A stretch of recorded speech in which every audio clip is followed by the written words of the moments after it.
seventh point reads, priests should first of all strengthen and nourish the faith of those about to be married, for the sacrament of matrimony presupposes and demands faith.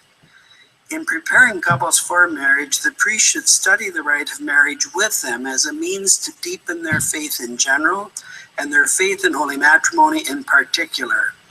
This is especially important today because a couple can arrive who are even two Catholics, and they may not know practically anything about their Catholic faith. I mean, that's just the sad tale of our time. And the priest, and they'll be impatient about this. Well, that's just fine. They can be impatient, but the priest needs to catechize them. It's for their own good.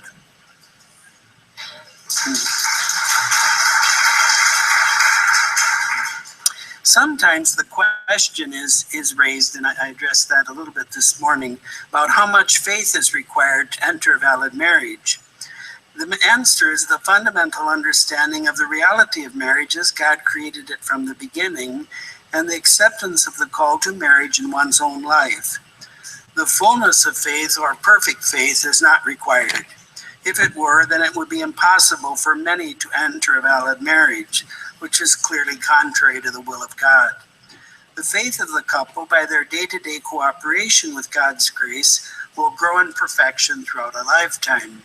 For those of you who are married, I'm sure that your faith today has a much deeper knowledge and a much greater engagement than it did on the day of your marriage, and that is only natural and right.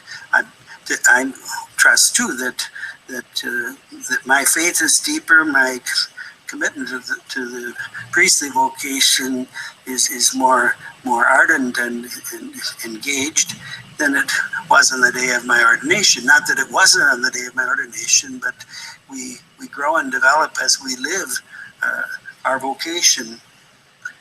And surely the Christian spouses must intend what the Church intends by holy matrimony, which is not different in its essence from the natural sacrament, although it is enriched and perfected by sacramental grace.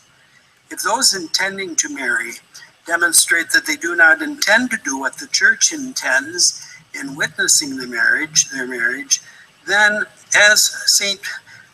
Pope St. John Paul II instructed in Familiaris Consortio, and I quote, "The pastor of souls cannot admit them to the celebration of marriage." That would simply be sacrilegious to admit a couple to celebrate marriage who don't intend what the Church intends. Msgr. Cormac Burke, in his magisterial commentary on the question, observed, this is contained in a book which he wrote, a very fine book, The Theology of Marriage, Personalism, Doctrine, and Canon Law. He's not my relative. I'd be proud if he was, but I can't claim him.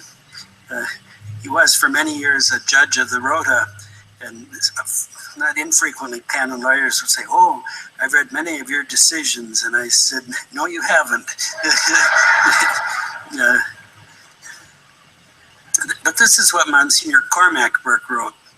John Paul II does not use the phrase, and he's talking about Familiaris Consortio, what the Church does. Normally we say that about the sacraments. You have to intend what the Church does. And if you baptize intending what the Church does when she baptizes, that makes the sacrament valid. But marriage is distinct because it's the parties who are confecting the sacrament, who are realizing the sacrament. And there's not an external involvement on the part of the Church. The priest witnesses it, but the parties, this has to do with the fact too that marriage is a natural sacrament. So John Paul II does not use the phrase what the Church does, quod facit ecclesia, but rather he speaks of what it intends. This indeed seems the only accurate way to refer to the matter. While the Church does nothing in the sacrament, it, insofar as it is present or aware of the marriage taking place, no doubt intends something, that two Christians marry. It intends, in other words, a marriage between two persons who are in Christ. The question is this: do the spouses intend what the Church intends? Do the spouses intend to marry in Christ? If they intend to marry, they do, because in virtue of their baptism, they are in Christ. They intend what the church intends, just as the church intends what they intend.